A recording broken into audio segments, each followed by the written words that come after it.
We looked at the dyno. What did this one power peak at?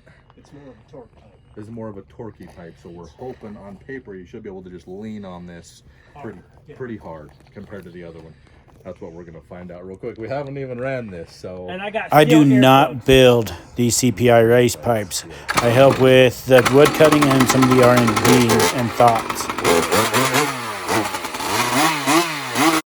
So what we got here is the MS362 with a pipe built for the 362.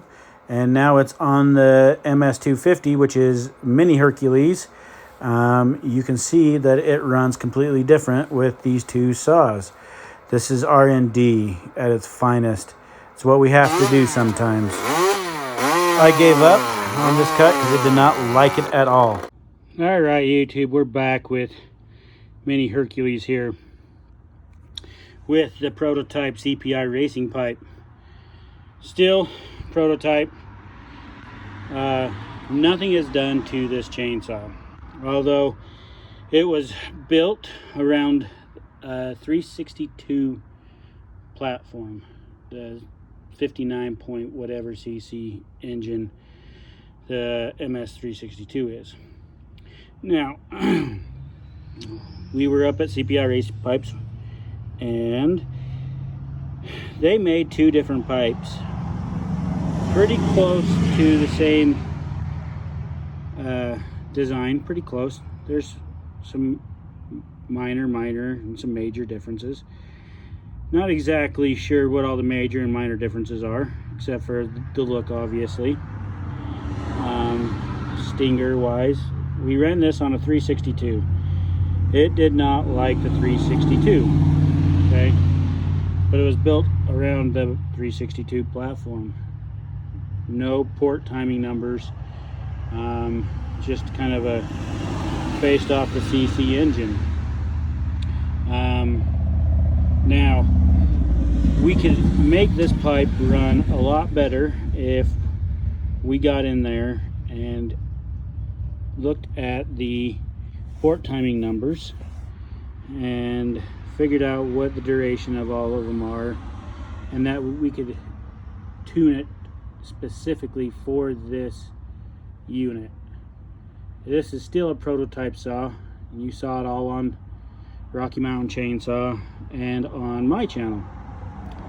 I love this. We ran it against a stock 250 with a muffler, and it absolutely annihilated it. And this was in hardwood too.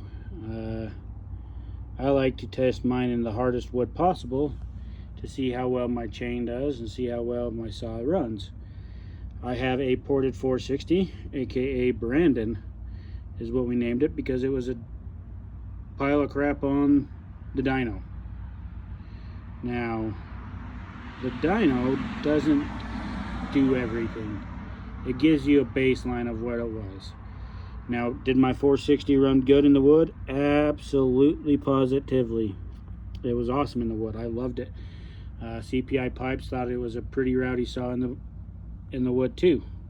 Rocky Mountain Chainsaw thought it was a pretty good running in the saw. But what did we see on the dyno? That it was a pig. It wasn't worth anything. Factory port numbers, or factory horsepower. Actually like 0.1 or 0.2 above Steel's horsepower. Now, was it mildly ported? Yep, very mildly ported.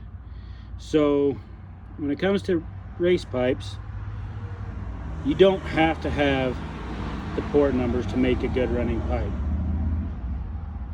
We can make the pipe run more efficient with the port timing numbers, so we can make sure everything matches the flow of the pipe and everything else. So therefore, I don't know anything about chainsaws. I know how to fix them, I know how to run them, know how to cut timber. As far as building a chainsaw, I'll leave that to the pros. I'll keep working on my crappy Brandon build. My other 460, should have brought that one up there too to dyno it up at CPI Pipes, but I didn't. I'm working on the carburetor. I'm doing some other modifications for it, and that was way more heavily ported.